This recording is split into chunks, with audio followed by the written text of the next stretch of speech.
கர்த்தருடைய பரிசுத்த நாமத்திற்கு மகிமை உண்டாவதாக. போன செவ்வாய்க்கிழமை நம்ம என்ன மரத்தை குறித்து பார்த்தோம்? கேதுரு மரத்தை குறித்து பார்த்தோம்.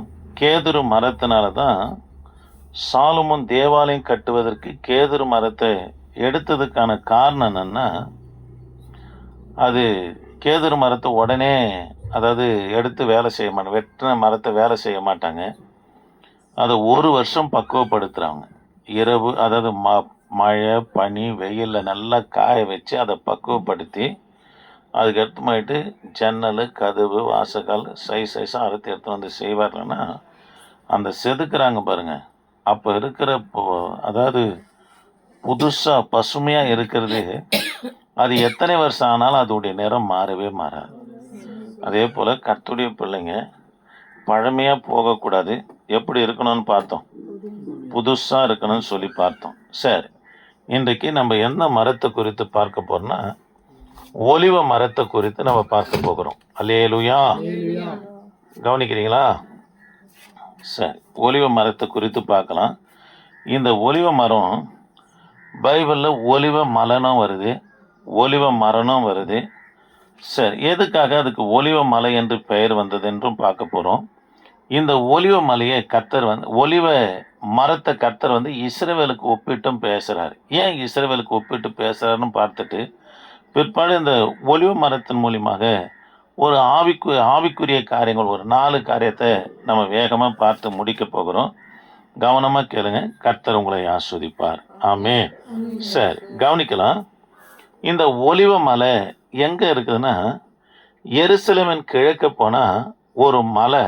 எதனால் அதுக்கு ஒலிவ மலை என்று பெயர் வந்ததுன்னா, அது மேலே இருந்து எல்லாம் கீழ் அடி வரைக்கும் ஒலிவ மரங்களாகவே காணப்படும்.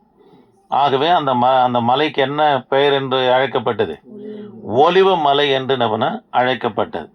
நீங்கள் லூக்கா சுவிசேஷ புத்தகம் 24ஆம் அதிகாரம் 51ஆம் வசனத்தில் நீங்கள் வாசித்து பார்ப்போம்னா, இயேசு கிறிஸ்து உயிர்த்தெழுந்து 40 நாள் அளவும் தான் உயிரோடு இருக்கிறவராக அநேக சிஷ்டாந்தங்கள் வாயிலாக தன்னை வெளிப்படுத்தி சீஷரில் அந்த இடத்துல கொண்டு போய் தான் ஒலிவ மலையில் இருந்து தன் கரத்தை எடுத்து சீஷர்களை ஆசீர்வதித்து பரலோகத்துக்கு எடுத்து கொள்ளப்பட்டார் என்று சொல்லி லூக்கா 24:51 நம்ம வாசிக்கிறோம். ஆமே.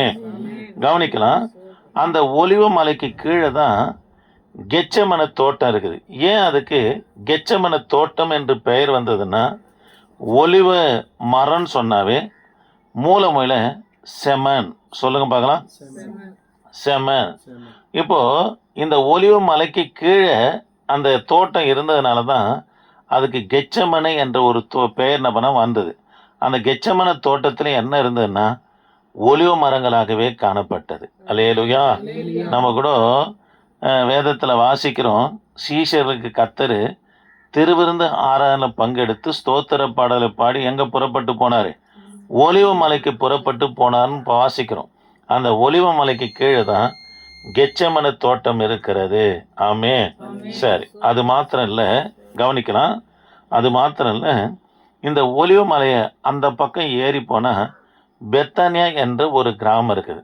அந்த பெத்தானியாவில் தான் மார்த்தாள், மரியா, லாசர் இருந்ததை பார்க்குறோம். மரித்து போன லாசரை 4 நாள் கழித்து கர்த்தர் என்ன பண்ணார்? எழுப்பினார் என்று கூட நம்ம வேதத்தில் வாசிக்கிறோம். திரும்ப எருசலேமுக்கு வரணும்னா அந்த பெத்தானியாவிலேருந்து ஒலிவ மலை ஏறி தான் என்ன பண்ண முடியும்? எருசலேமுக்கு என்ன வர முடியும்? அல்லேலூயா. சரி, கவனிக்கலாம் தேவ பிள்ளைகளே. சரி, 2வது காரியம், ஏன் இந்த மரத்தை ஒலிவ மலையை எதுக்காக இஸ்ரவேலுக்கு கர்த்தர் ஒப்பிட்டு பேசுகிறாருன்னா, இது 2000 ஆண்டுகள் வரைக்கும் அதாவது அழியாத மரமாக இருக்கும். ஒரு மரம் பார்த்தீங்கன்னா ஒரு 35 வருஷம் 40 வருஷம் இருக்கும். ஆனால் இந்த மரம் பார்த்தீங்கன்னா இயேசு கிறிஸ்துடைய நாட்களில் இருந்த ஒலிவ மரம் இப்போவும் போய் இஸ்ரவேல் தேசத்தில் என்ன பண்ணால் இந்த 2000 ஆண்டுகளாக இந்த மரத்தை பார்க்குறாங்க. காரணம் என்னென்னா, இந்த மரத்தில் புழு பூச்சி அணுகாது. இதில் ஒரு விதமான திரவியம் என்ன பண்ணால் அந்த மரத்துலேருந்து வடியும். அதனுடைய வாசனை தன்மை நிமித்தமாக எந்த பூச்சும் எதுக்குள்ளே அணுகாது? அந்த ஒலிவ மரத்துக்குள்ளே என்ன பண்ண அணுகாதாய் காணப்படும். அது மாத்திரம் இல்லை, துருக்கியில் ஒரு மரத்தை கண்டுபிடிச்சிருக்கிறாங்க, ஒலிவ மரத்தை. அதனுடைய ஆயுசு நாட்களை கணக்கெடுத்து பார்த்தா, அந்த மரத்துடைய ஆயுசு நாட்களை கணக்கெடுத்து பார்த்தாங்க 6000 ஆண்டுகள் என்று சொல்லப்படுது. காரணம் என்னன்னா, ஆதாம் ஏவாளுடைய நாட்களில் இருந்த மரம் இன்னார் வரைக்கும் ஒலிவ மரம் துருக்கிற ஒரு மரம் இருக்கிறதாக சொல்றாங்க. சரி, கவனிக்கலாம். ஆதியாகமும் 8ஆம் அதிகாரம் 11ஆம் வசனத்தை கொஞ்சம் வாசிக்கலாமா? 11ஆம் வசனத்தை வாசிக்கலாமா? ஆதியாகமும் 8ஆம் அதிகாரம் 11ஆம் வசனத்தை கொஞ்சம் வாசிக்கலாம். சீக்கிரம் வாசிங்க. ஆதியாகமும் 8ஆம் அதிகாரம் 11ஆம் வசனத்தை. அந்த புறா சாயங்காலத்தில் அவனிடத்தில் வந்து சேர்ந்தது. அது கொத்தி கொண்டு வந்த ஒரு ஒலிவ மரத்தின் இலை அதன் வாயில் இருந்தது. பாருங்க, நோவாவுடைய நாட்கள்ல ஜலப்பிரயாணம் வருது. காகத்தை விடுறாரு, அது திரும்பி வரல. திரும்பவும் புறாவை விட்டாரு, அது திரும்பி வந்தது. அதுக்கு பிற்பாடு 7 நாள் கழிச்சு புறாவை விடுகிறாரு. அது வரும்போது எதை கொத்தி கொண்டு வந்தது? ஒலிவ இலையை கொத்தி கொண்டு வந்ததுன்னு சொல்லி பார்க்கணும். இதே 7ஆம் அதிகாரம் 24ஆம் வசனத்தை வாசிக்கலாம். பூமியின் மேல் 150 நாள் மிகவும் பிரவகித்துக் கொண்டிருந்தது. கவனிக்கலாம், ஜலப்பிரயாணம் 150 நாளும் பிரகாயித்து கொண்டு இருந்தது என்று சொல்லி வாசிக்கிறோம். மேலும் 150 நாள் நபனா ஜலம் இருந்தது. 150 நாட்களுக்கு பிற்பாடு தான் ஜல நபனை, நோவா நாட்களில் இருந்த ஜல நபனை வற்றி போனது. இப்போ தேவ பிள்ளைகள் 150 நாள் நம்மளோட சகோதரர் ஒரு முருங்கைக்கண்ணை எடுத்து வந்து கொடுத்தாரு. நல்லா கலகலம் நல்லா தழைச்சிது. தண்ணி கூட அங்கே நிற்கல, அதுக்கு பக்கத்தில் தான் தண்ணி நினச்சி பட்டு போச்சு. ஆனால் இது 150 நாளும் ஒலிவ மரமே தெரியாதபடி முழுகி காணப்பட்டாலும் 300 நாள் என்பது 10 மாசத்துக்கு பிற்பாடு பாருங்க ஜலம் வடிது. ஒலிவ மரம் ஆங்கிலத்தில் சொல்லப்பட்டது, அது ஒரு தழையை கொத்தி கொண்டு வந்ததுன்னு புறான்னு வாசிக்கிறேன் இல்லையா? ஆங்கிலத்திலும் சரி எபிரேயத்திலும் சரி துளிர்த்த இலையை கொண்டு வந்ததான். ஆகவே தான் கர்த்தர் இதை எதற்கு ஒப்பிடுறாருன்னா, ஒலிவ மரத்தை இஸ்ரவேலுக்கு ஒப்பிடுறார். அது இஸ்ரவேலு ஒருவனால அழிக்கவே முடியாதுங்க. பாருங்க, ஜலப்பிரயாணம் இருக்குது, ஒலிவ மரம் எல்லா மரமும் அழிஞ்சது. ஆனால் ஒலிவ மரமும் மூடப்பட்டது. ஜலம் வற்றின உடனே அது என்ன பண்ணா திரும்ப தழைக்குது. அதனால இதனால தான் கர்த்தர் சொல்றாரு, யாரை எதுக்கு ஒப்பிடுறாரு? இஸ்ரவேல் ஜனங்களை ஒலிவ மரத்துக்கு ஒப்பிடுகிறார். பிற்பாடு பார்த்தீங்கன்னா இஸ்ரவேல் ஜனம் கூட பாவம் செய்தாங்க. பாவம் செஞ்ச உடனே ஆண்டவர் எத்தனையோ முறை எச்சரிக்கிறார். பாவம் செய்கிறாங்க. பாவம் செஞ்ச உடனே கர்த்தர் கிபி 70 முழு இஸ்ரவேல் தேசமும் அழிக்கப்பட்டது. அதாவது உலக வரைபடத்திலிருந்து இஸ்ரவேலுடைய வரைபடமே இல்லாதபடி எடுக்கப்பட்டுச்சு. காரணம் என்னன்னா பாருங்க, கிபி 70 நான் எழுதி போகிறேன். இங்கே பாருங்கள், கிபி 70 தீத்து ஒரு ஆயனால, அதாவது எருசலேம் நகரம் இஸ்ரவேல் நகரம் முற்றிலும் அழிக்கப்பட்டது. அங்கே இருக்கிற யூதர்கள் இஸ்ரவேல் எல்லாரும் என்ன சிதறி எல்லா தேசங்களுக்கும் புறப்பட்டு போயிட்டாங்க. திரும்ப கிபி 1948 வந்து என்னன்னா குடியேறாங்க. ஏறத்தாழ 2000 வருஷத்துக்கு பிற்பாடு இஸ்ரவேல் ஜனங்க திரும்ப வந்து நம்ம குடியேறாங்க. காரணம் என்னன்னா, ஒலிவ மரம் அது ஒருவனாலும் அழிக்க முடியாது. அதே போலதான், அதனாலதான் இஸ்ரவேலை எதுக்கு ஒப்பிட்டு கர்த்தர் பேசுறாரு? ஒலிவ மரத்துக்கு ஒப்பிட்டு பேசுறார். இயேசு கிறிஸ்துவின் மரத்தின் வாயினால கிறிஸ்தவம் ஓய்ஞ்சிட நினைச்சாங்க, முடியல. ஸ்தேவானுடைய மரணத்தின் வாயிலாக ஓய்ஞ்சிட நினைச்சாங்க, முடியல. இஸ்ரவேலை ஒரு நாளும் யாராலையும் ஒழிக்கவே முடியாது. நம்மையும் கர்த்தர் யாருக்கு ஒப்பிட்டு பேசுறாருன்னா, அதாவது இஸ்ரவேல் ஜனங்க சரியான விதத்தில் கனிக்கூடாத பட்சத்தில் நல்ல ஒலிவ கிளைகளை வெட்டி காட்டு ஒலிவ மரமாக இருக்கிற நம்ம எடுத்து போய் கர்த்தனம்னா ஒட்ட வச்சாராம். அதனால் நம்மையும் கூட யாராலையும் அழிக்கவே முடியாதுங்க. கிறிஸ்தவத்தால் ஒருவனாலும் என்ன பண்ண முடியும்? அழிக்கவே முடியாது என்று சொல்லி பார்க்கிறோம். ஆமே, புரியுதுங்களா? முதல் காரியம் தேவ பிள்ளைகளே, இது கவனிக்கலாம். இது எருசலேமிலிருந்து எந்த பக்கம் இருக்குது? கிழக்கே இருக்கிறது என்று சொல்லி பார்த்தோம். எதற்காக இதுக்கு ஒலிவ மலை என்று பெயர் வந்ததுன்னா, முழுவதுமாக என்ன இருக்கும்? ஒலிவ மரங்களாகவே இருந்ததுனால அதுக்கு ஒலிவ மலை என்று பெயர் வந்தது. அல்லேலூயா. சார், ஏன் இது ஒலிவ மலைக்கு ஒலிவ மரத்துக்கு இஸ்ரவேல் ஜனங்களை ஒப்பிட்டு கர்த்தர் பேசுறாருன்னா, இந்த மரம் அழிவழியாது, பூச்சி அணுகாது. காரணம் என்னன்னா, அதிலிருந்து வருகிற திரவியமானது எந்த பூச்சும் அதாவது புழுவும் அதை அணுகாதபடி நம்ம பாதுகாக்கிறது. அதே போல் கிறிஸ்தவர்களாகிய நம்ம கர்த்தருடைய பிரசன்னம் சூழ பாலைமறைக்கு பாதுகாத்து கொள்ளும். ஆமே. சரி, இதனுடைய ஆவிக்குரிய அர்த்தம் ஒரு 4 காரியங்களை நம்ம பார்க்கலாம். லூக்கா சுவிசேஷ புத்தகம், லூக்கா சுவிசேஷம் புத்தகம் 22ஆம் அதிகாரம், கொஞ்சம் வேகமாக எடுத்துலாம். 22ஆம் அதிகாரம் 39ஆம் வசனத்தை வாசிக்கலாமா? பின்பு அவர் புறப்பட்டு வழக்கத்தின்படியே ஒலிவ மலைக்கு போனார். சரி, வசனமா? லூக்கா 22:39. கவனிக்கலாம். வழக்கத்தின்படியே இயேசு கிறிஸ்து எங்க புறப்பட்டு போனாரு? ஒலிவ மலைக்கு புறப்பட்டு போனார்னு இருக்குது. மத்தேயு சுவிசேஷ புத்தகம் 17ஆம் அதிகாரத்திலையும் மறுரூப மலைன்னு சொல்லப்படுகிற பேதுரு, யோவான், யாக்கோபு கூட்டு போனார்ல, ஏலியா, மோசை வந்து பேசுனாங்களே, அங்கேயும் தான் அதுவும் ஒலிவ மலைக்கு தான் புறப்பட்டு போறார். அடிக்கடிக்கு இரவு பகல் என்று பாராம கர்த்தர் எங்க புறப்பட்டு போவார்னா ஒலிவ மலைக்கு கர்த்தர் புறப்பட்டு போறார். சரி, இதுல இருந்து நம்ம என்ன கத்துக்கிறோம்? இதுல இருந்து என்ன ஆவிக்குரிய அர்த்தம்னா, தேவ பிள்ளையில எல்லாரும் இங்க கவனிங்க. நீங்க சயின்ஸ்ல பாத்தீங்கன்னா, இப்போ பகல்ல மரமானது கார்பன் டை ஆக்சைடு உள்ள ஏற்று ஆக்சிஜன் என்ன பண்ண கொடுக்குது. நம்ம என்ன பண்ணோம்? ஆக்சிஜனை சுவாசித்து கார்பன் டை ஆக்சைடு என்ன பண்ண வெளியிடுறோம். இரவில் பார்த்தீங்கன்னா மரத்துக்கு அடியில் போய் படுக்க மாட்டாங்க.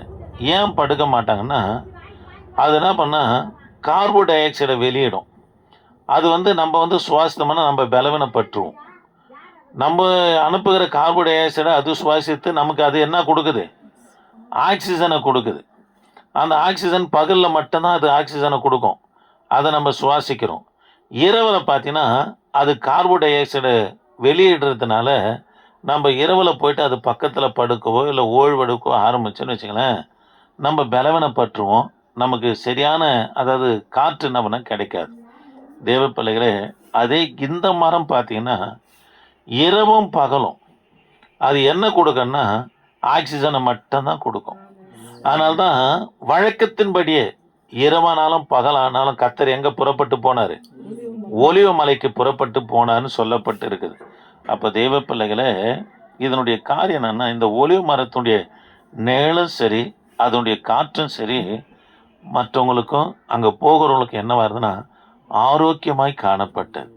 அது மாத்திரம் இல்லை, கவனிக்கலாம். இயேசு கிறிஸ்து அங்கே போகும்போது அவருக்கு ஆறுதலாகவும் காணப்பட்டது. அல்லேலூயா. அப்போ முதலாவது காரியம், இந்த ஒலிவ மரம் என்ன செய்யுதுன்னா மற்றவங்களுக்கு ஆரோக்கியத்தையும் கொடுக்குது, மற்றவங்களுக்கு ஆறுதலையும் அளிக்கிறத நம்ம பார்க்கிறோம். ஆக கிறிஸ்தவர்களாகிய நம்ம மற்றவங்களுக்கு எப்படி இருக்கணும்? ஆறுதலாக இருக்கணும், ஆரோக்கியமாய் காணப்படணும். ஒரு சபை விசுவாசிக்கு ஆறுதலாக இருக்கணும், விசுவாசி சபைக்கு ஆறுதலாக இருக்கணும். நம்ம மற்றவங்களுக்கு என்ன பண்ணால் ஆறுதலாக இருக்கணுமே தவிர வேற எந்த காரியத்தையும் கர்த்தருடைய பிள்ளைங்க செய்யவே கூடாது. புரியுதுங்களா சொல்றது? அல்லேலூயா. அப்போ இது இந்த ஒலிவ மலைக்கு கர்த்தர் போனதுக்கான காரணம் என்னன்னா, மற்ற மரங்க இரவுக்கு பகலுக்கு மாறிடும். ஆனால் இது அப்படி கிடையாது. எப்போதும் எதை வெளியிடுது? ஆக்சிஜனை வெளியிடுது. அது நிழலுக்கு அதனுடைய நிழலில் போயிட்டு அது காற்றை இரவில் சுவாசித்தாலும் சரி பகலில் சுவாசித்தாலும் சரி அது ஆறுதலாகவும் ஆரோக்கியமாகவும் இருக்குது. இப்போ கர்த்தருடைய பிள்ளைங்க யாருக்கும் வேதனையாகவே இருக்கக்கூடாதுங்க. எப்படி இருக்கணும்? ஆறுதலாக இருக்கணும். நம்ம ஆறுதலாக இருக்கணுங்க. இயேசு கிறிஸ்துவுக்கு ஆறுதலின் தேவன் என்று பெயராக இருக்கிறது. ஒரு சில வீட்டுங்களில் போனோன்னு வச்சுங்களேன், இவங்களால் தான் இந்த பிரச்சனைன்னுவாங்க. கவனிக்கலாம். சூனாம்பட்டிலே சொல்கிறேன், ஒருத்தர் இருந்து அந்த குடும்பத்தையும் ஆட்டி படிக்கிறாங்க. அந்த புள்ள கண்ணீர் வடிக்கும். நான் சொல்லுவேன், பேசாமரமா, கத்த தான் உனக்கு ஆறுதல் தரணுன்னுவேன். அதனால் தேவ பிள்ளைகளே, எதுக்காக சொல்ல வரேன்னா, இது என்னத்தை கொடுக்குது? இந்த ஒலிவ மரம் ஆறுதல். எல்லா நாட்கள்லையும் இரவாக இருக்கட்டும் பகலாக இருக்கட்டும் அது எதை கொடுக்குது? ஆக்சிஜனை கொடுக்குது. அதனால தான் வழக்கத்தின்படி கர்த்தர் எங்கே புறப்பட்டு போகிறார்? ஒலிவ மலைக்கு புறப்பட்டு போகிறார். நம்மிடத்தில் வருவங்க ஆரோக்கியம் பெறுவார்களானா, நம்மிடத்தில் வருவர்கள் ஆஸ்வாதம் பெறுவார்களானா, சபையை தேடி ஜனங்க கொல்ல கொண்டு வருவாருங்க. அல்லேலூயா. சரி, இரண்டாவது காரியம் சங்கீதங்களின் புத்தகம் 52:8. சங்கீதம் 52:8. சங்கீதம் 52:8. நானோ தேவனுடைய ஆலயத்தில் பச்சையான ஒலிவ மரத்தை போல் இருக்கிறேன். தேவனுடைய கிருபை என்றென்றைக்கும் நம்பி இருக்கிறேன். அல்லேலூயா. சரி, வாங்க கவனிங்க. நம்ம தேவனை அறியாத போது நம்ம மற்றவங்களுக்கு வேதனையா இருக்கலாம், பிரச்சனையா இருக்கலாம். ஆனா கர்த்தரை அறியும் போது வார்த்தை நமக்கு கிடைச்சிச்சுன்னா கூடுமான அளவு நம்ம எல்லாருக்கும் எப்படி இருக்கணும்? ஆறுதலா இருக்கணுங்க. அல்லேலூயா. ஒருத்தர் வந்தார் ஒரு வீட்டுக்கு. அவர் வந்து போனவே பெரியான பிரச்சனையாயிடும். என்னை கூப்பிட்டாங்க. ஐயா, என் மேலே இந்த ஆவி இருக்குதுன்ட்டாரு, என் பொண்ணு மேலே இந்த ஆவி இருக்குதுன்ட்டாரு, என் பையன் மேலே இந்த ஆவி இருக்குதுன்ட்டாரு, எங்கள் மாமனார் மேலே இந்த ஆவி இருக்குதுன்னு சொல்லிட்டாரு, வீட்டில் ஒரே சண்டையா அப்படின்னாங்க. ஊழியக்கார் வந்து பண்ணிட்டு போயிட்டார்.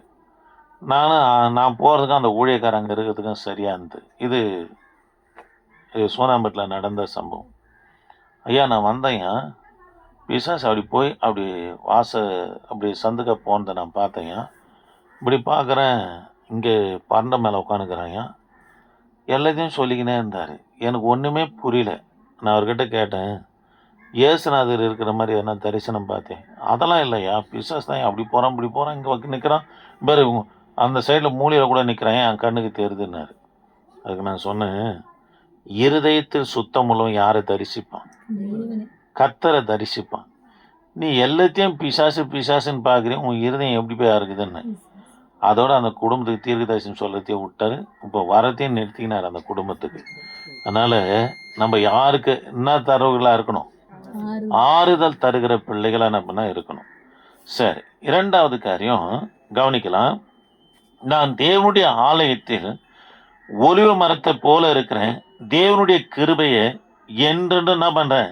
நம்பி இருக்கிறேன் என்று சொல்றார். தேவ பிள்ளைகளை, இரண்டாவது காரியம் என்றென்று என்ன பண்ண? நிலைத்து இருக்கணும். இந்த ஒலிவ மரம், அதாவது தாவீது எந்த மரத்தை ஒப்பிட்டு பேசுறாரு? ஆலயத்துல பச்சையான ஒலிவ மரத்தை போல இருக்கிறான்றார். ஏன்? அது அழியக்கூடியதில்ல, அது நிலைத்து இருக்கக்கூடியது. அதனால கர்த்தருடைய பிள்ளைங்க, எதுக்காக நம்மளை ஒப்பு கொடுத்தோமோ, என்ன காரியத்தை செய்ய முடியாது நம்மளை அர்ப்பணித்தோமோ, அதில் முடிவு பறிந்த நம்மனா நிலைத்து இருக்கிற பிள்ளைகளா நம்ம காணப்படணும். ஆமே. இதை தான் சொல்ற, தேவனுடைய கிருபை என்றென்றைக்கு நம்பி இருக்கிறேன், நான் தேவனுடைய ஆலயத்துல பச்சையான ஒலிவ மரத்தை போல இருக்கிறேன். பச்சையான ஒலிவ மரம் என்றென்று நம்மனா நிலைத்திருக்கக்கூடியதா இருக்கிறது. அல்லேலூயா. சரி, மூன்றாவது ஒரு மரத்தை சொல்றேன். மூன்றாவது சங்கீதங்களின் புத்தகம் 128:3. உன் பிள்ளைகள் உன் பந்தியை சுற்றிலும் எப்படி இருப்பாங்கன்னா ஒலிவ மர கண்டுகளை போல இருப்பார்கள் என்று சொல்றாரு. எல்லாரும் கவனிங்க. இப்பதான் நாம் இருவர் நமக்கு ஒருவர்னு ஆக்கிட்டாங்க. இப்போ பிள்ளைங்களுக்கு மாமன் மச்சான் இல்லாதபடி ஆக்கிட்டாங்க. பார்த்தீங்களா? கவர்மெண்ட்டு ஒன்று இருந்தால் போதுண்டு, ஒன்று இருந்தால் அவங்களுக்கு சலுகை ரொம்ப தரேன்றாங்க. ஏன்னா மக்கள் தொகையினால இப்படி சொல்கிறாங்க. முதல்ல நாம் இருவர் நமக்கு இருவருன்னாங்க, இப்போ நாம் இருவர் நமக்கு ஒருவர் ஆக்கிட்டாங்க கவர்மெண்ட்டு. சரி, இருக்கட்டும், அது நல்லது தான். கவனிக்கலாம். உன் பிள்ளைகள் உன் பந்தியை சுற்றிலும் எப்படி இருப்பாங்கன்னா ஒலிவ மர கண்டுகளை போல இருப்பாங்கன்னா, ஒலிவ மரம் பார்த்தீங்கன்னா திடகாத்திரமான மரம். இப்போ நானே எங்கள் வீட்டுக்கு 7வது பையன். உங்கள் வீட்டில் 8 பேரா? உங்கள் வீட்டில் 8 பேர். உங்கள் வீட்டிலையா? 8 பேர். உங்கள் வீட்டிலம்மா 6. நீங்கம்மா 12ஆ? உங்கள் வீட்டிலையா? 5. அந்த நாட்களில் 5, 6, 7, 8, 12. எங்கள் ஊரில் ஒருத்தர் சுண்டான்னு ஒருத்தர் இருக்கிறாரு, 26 பிள்ளைங்க. கவனிங்க, அந்த அம்மா அந்த சுண்டாவுடைய மனைவியும் பிரசவத்துக்கு போவோம், அவங்க பேத்தியும் பிரசவத்துக்கு போவோம்னா மாட்டு வண்டியில் ஏற்றின்னு போவாங்க பாருங்க. அந்த நாட்டில் அது மாதிரி வசம் குழந்தைங்களை என்ன பண்ண பெற்று எடுத்தாங்க. கவனிக்கலாம். உன் பந்தியை சுற்றிலும் உன் பிள்ளைங்க எப்படி இருக்குமா? ஒலிவ மர கண்டுகளை போல. இப்போ 10 பிள்ளைங்க லைனாக உட்காருதுன்னு வச்சுங்களேன். சொரக்காய் கூட்டு இருக்குது. எப்பா அவன் நடுப்பயனுக்கு வைக்காதப்பா, சொரக்காய் ஒத்துக்காது, அவனுக்கு சளி பிடிக்கும், அவனுக்கு அவன் இருக்கிறதுனால அதை என்ன பண்ணுவான், மறைச்சி வைப்பாங்க. அப்படி இருக்காது. எல்லா பிள்ளைங்களும் சொரக்காவை சாப்பிடும். ஏன்னா உன் பிள்ளைகளை கர்த்தர் எப்படி ஆக்குறாரு? திடகாத்திரமா ஒலிவ மர கண்டுகளை போல இருப்பார்கள் என்று சொல்றாரு. நம்முடைய பிள்ளைங்க ஒலிவ மர கண்டுகளா இருக்கணும்னா நம்ம என்ன செய்யணும்னா, 1ஆம் வசனத்துல கர்த்தருக்கு பயப்படுகிறவன் இவ்விதமான ஆஸ்வாதங்களை பெறுவான். பாருங்க, கர்த்தருக்கு பயப்படுவன் தான் இவ்விதமான ஆஸ்வாதங்களை பெறுவான். அவன் கையின் கிரைகள் என்ன பண்ணும்? நீ புசிப்பாய். அவள் வாசிங்கம்மா. கர்த்தருக்கு பயந்து அவர் வழிகளில் நடக்கிறவன் எவனோ அவன் பாக்கியவான். உன் கைகளின் பிரயாசத்தை நீ சாப்பிடுவாய். பாருங்க, உன் கைகளின் பிரயாசத்தை நீ சாப்பிடுவாய். உனக்கு பாக்கியமும் நன்மையும் உண்டாயிருக்கும். மனைவி உன் வீட்டோரங்களில் கனி தரும். பாருங்க, கர்த்தருக்கு பயந்து யாரு நடக்கிறாங்களோ அவங்க பிள்ளைகள் எப்படி இருப்பாங்கன்னா திடகாத்திரமா இருப்பாங்க. கர்த்தருக்கு பயந்து நடக்கன்னா நீதிமொழிகளின் புத்தகம் 13ஆம் அதிகாரத்தில் கர்த்தருக்கு பயப்படும் தீமையை விட்டு விலகுவான்னு இருக்குது. ஒரு 4 தீமை குறித்து சொல்றாரு. ஆனா இங்க சொல்லப்பட்டு இருக்கிற பயம் என்னன்னா, ஆதியாகமம் 22ஆம் அதிகாரத்துல ஆபிரகாமை பார்த்து கர்த்தர் சொல்வாரு, ஆபிரகாமே நீர் எனக்கு பயந்திருக்கிறேன் என்று நான் அறிந்திருக்கிறேன், உன் பிள்ளையாண்டார் மேல் என்ன பண்ணாத, கையை போடாதுன்றார். இந்த பயம் இங்க சொல்லப்பட்டிரு 128 1ஆம் வசனத்துல சொல்லப்பட்டு இருக்கிற பயம்னா தேவனுடைய வார்த்தையை நிறைவேற்றும். ஆண்டவர் சொன்னாரு, உன் பிள்ளையை கொண்டு போய் நான் காண்பிக்கிற மலையில போய் பலி செலுத்துப்பார். கர்த்தருடைய வார்த்தையை நிறைவேற்றும்படியா கொண்டு போறார். தனக்கு இருக்கிற பிள்ளை பெரிதா தெரியல ஆபிரகாமுக்கு, தேவனுடைய வார்த்தை தான் பெரிதா. கர்த்தருடைய வார்த்தையை நிறைவேற்றுவதே குறிக்கோளா இருந்தது. இருதயத்துல ஆபிரகாமுடைய இருதயத்துல இருக்கிறத கர்த்தர் அறிந்ததுனாலதான் விட்டா போற்ற போறாரு ஆபிரகாம்னு.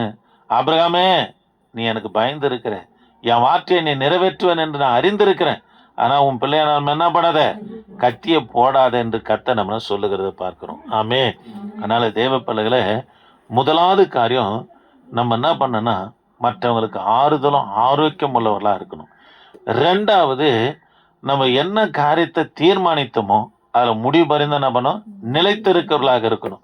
3வது காரியம், தேவனுடைய வார்த்தை என்னன்னா நம்ம நிறைவேற்றுகிற பிள்ளைகளா இருக்கும்போது நம்முடைய சந்ததிக்கு அது ஆசீர்வாதம். நம்முடைய பிள்ளைகள் எப்படி இருப்பாங்க? ஒலிவ மர கண்டுகளை போல செழிப்பா இருக்கும்படி கர்த்தர் செஞ்சிடுவார். அல்லேலூயா. நமக்கு கர்த்தருடைய வார்த்தை என்ன பண்ணும், நிறைவேற்றணும். அதனால தான் சொல்றார், என் வார்த்தையை நிறைவேற்றுவதற்கே குறிக்கோளா இருக்கிறானே ஆபிரகாம், விட்டா புள்ள மேல கத்திய போட்டுருவானு சொல்லிதான் ஆபிரகாமுடைய இருதயத்தை பார்த்தவர் ஆண்டவர் சொல்ற, ஆபிரகாமே உன் பிள்ளையான மேல் கையை போடாது, நீ எனக்கு பயந்தவன், என் வார்த்தையை நிறைவேற்றுகிறவன் என்று கர்த்தர் சொல்றார். அல்லேலூயா. அதனால தேவ பிள்ளைகளே, நாம் கர்த்தருடைய வார்த்தைகளை நிறைவேற்றுவர்களா இருப்போம்னா நம்முடைய பிள்ளைகள் எப்படி இருப்பாங்கன்னா திடகாத்திரமா இருப்பாங்க. சரி, 4வது காரியம் பாருங்க, ஒலிவ எண்ணெய். இந்த ஒலிவ எண்ணெய் யோவேல் தீர்க்க தரிசன புஸ்தகம் 2ஆம் அதிகாரம் 24. யோவேல் 2:24. பிற்பாடு 3ஆம் அதிகாரம் 21ஆம் வசனத்தை கொஞ்சம் வாசிக்கலாமா? 21ஆம் வசனத்தை வாசிக்கலாமா? 2ஆம் அதிகாரம் 24. களங்கள் தானியத்தால் நிரம்பும். ஆலைகளில் திராட்சரசமும் எண்ணெயும் வழிந்தோடும். பாருங்க, ஆலைகளில் எண்ணெயும் திராட்சரசமும் என்ன பண்ணும், வழிந்தோடும். உங்களுக்கு சொல்லி இருக்கிறேன், அந்நாட்களில திராட்சை பழங்களை என்ன பண்ணுவோம்னா அறுவடை செய்து ஆலையில கொண்டு வந்து போட்டு ரைன் ஷூ மாதிரி பாதுகாப்பாக இஸ்ரவேல் ஜனங்க என்ன பண்ண காலில் மாட்டிக்குவாங்க. காலில் மாட்டின்னு பாதுகாப்பு பண்ணிக்கின்னு ஆலையில் இறங்கி திராட்சை பழங்களை என்ன பண்ணால் காலாலேயே நெசுக்குவாங்க. அதிலிருந்து ஜூஸ் என்ன பண்ணால் அந்த பழுப்பழியாக வரத்தை அதை பிடித்து பக்கெட்டியாக பிடித்து என்ன பண்ணோன்னா ட்ரம்மில் ஊற்றி பதப்படுத்தி வச்சு அதை என்ன பண்ணால் நம்ம டீ குடிக்கிறது போல் இஸ்ரவேல் ஜனங்க என்ன பண்ணால் திராட்சை பழத்தை திராட்சை ரசத்தை குடிப்பாங்க. ஒலிவ மரத்தை பார்த்தீங்கன்னா ஒலிவ எண்ணெய் எப்படி எடுப்பாங்கன்னா, ஒலிவ எண்ணெய் இஸ்ரவேல் ஜனங்க எதுக்கெல்லாம் பயன்படுத்துவாங்கன்னா, ஒரு ஊழியக்காரனை ராஜாவாக அபிஷேகம் பண்ணுவதற்கும் ஒலிவ எண்ணெய் தான் பயன்படுத்துவாங்க. வீடுகளில் விளக்கு ஏற்றுவதற்கும் ஒலிவ எண்ணெய் தான் பயன்படுத்துவாங்க. தலையில் தேய்ப்பதற்கும் ஒலிவ எண்ணெய் தான் பயன்படுத்துவாங்க. ஆகாரத்துக்கும் ஒலிவ எண்ணெயில் கொலஸ்ட்ராலே கிடையாது, கொழுப்பே கிடையாது. இங்கே பர்மா பஜாரில் என்னை நேசிக்கிற ஒருத்தர் ஜெயகரன் ஒரு அண்ணன் ஒரு 5 லிட்டர் ஒலிவ எண்ணெய் வாங்கிட்டு கொடுத்தாரு. அது சாப்பிட்ட பிற்பாடு நைட்டில் ஒரு மூடி ஒலிவ எண்ணெய் குடிச்சேன்னு வச்சுக்கலாம், அப்படியே பச்சை எண்ணெய் குடிச்சோம்னாவே தேவையில்லாத உடம்புல இருக்கிற கிருமி கொழுப்பு எல்லாம் ஏங்க அழகாக ஆயிடுச்சுங்க, உடம்புலாம் மின்னு ஆயிடுச்சுங்க, தோல்லாம். அது நான் ஒருத்தர் கொடுத்துட்டேன், அதை கேட்டாங்கன்னு நான் கொடுத்துட்டேன். முழுசாக நாங்கள் அனுபவிக்க முடியல.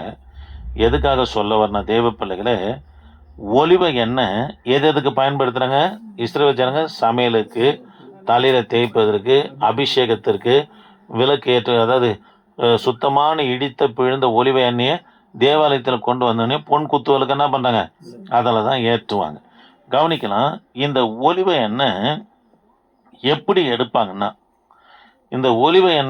எடுப்பாங்கன்னா, ஒலிவ எண்ணெயுடைய ஆசீர்வாதம் எப்படி வரும்னா, இந்த ஒலிவ எண்ணெய் எப்படி ஆலையில் திராட்சை பழத்தை கொண்டு வந்து போட்டு காலால் மிதித்து அதனுடைய திராட்சை ரசத்தை எடுக்கிறாங்களோ அதே போல் இப்போ வாசிங்க. உன் ஆலைகளை உன் களஞ்சியம் தானியத்தினால் நிரம்பும், ஆலைகளில் திராட்சரசமும் எண்ணெயும் பாருங்க, எண்ணெயும் வழிந்தோடும். ஆலையில அது என்ன பண்ணுவாங்கன்னா, இதை காலில் மிதிக்க மாட்டாங்க.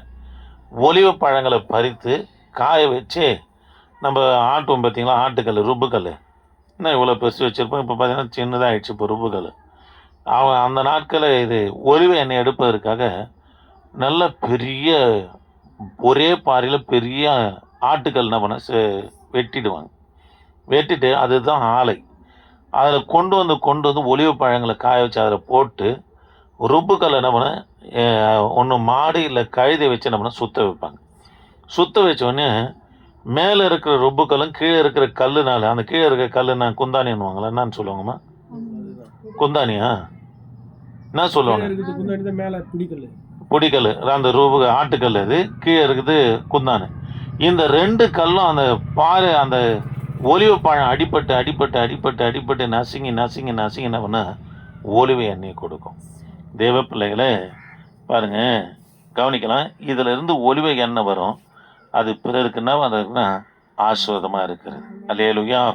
அந்த எண்ணெய் பாருங்க 2 கல்களில் நசுங்கி அடிபட்டு எண்ணெயை தருது. நமக்கு எந்த அளவுக்கு பாடு உபத்திரம் வருதோ அவ்வளவோ நம்மளை கர்த்தர் ஆசீர்வாதமாக மாற்றிடுவாங்க. அப்போஸ்தலனாகிய பவுல் சொல்ற, எப்பக்கத்தில் நெருக்கப்பட்டு நாங்கள் என்ன பண்ணுவதில்லை, ஒடுங்கி போவதில்லைன்னு சொல்கிறார்.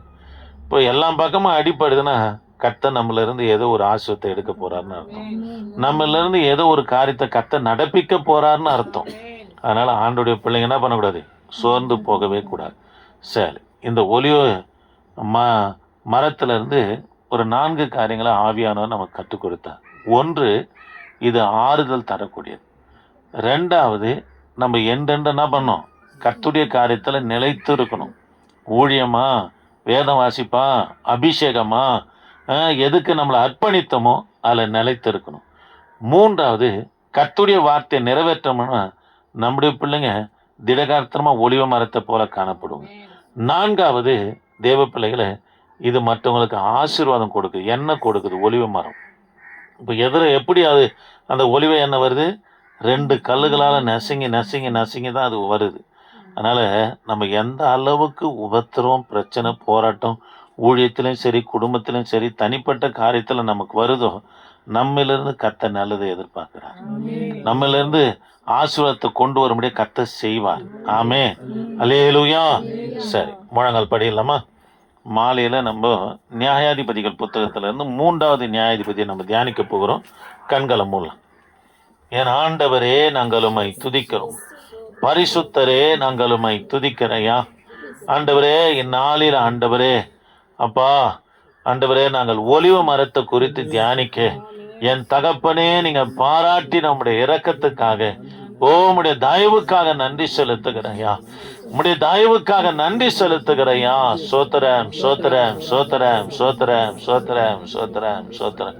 ஆண்டவரே, வந்த ஒவ்வொரு பிள்ளைகளையும் ஆசீர்வதிங்க. எல்லாரும் கர்த்தரை சோத்திரம் பண்ணலாம்.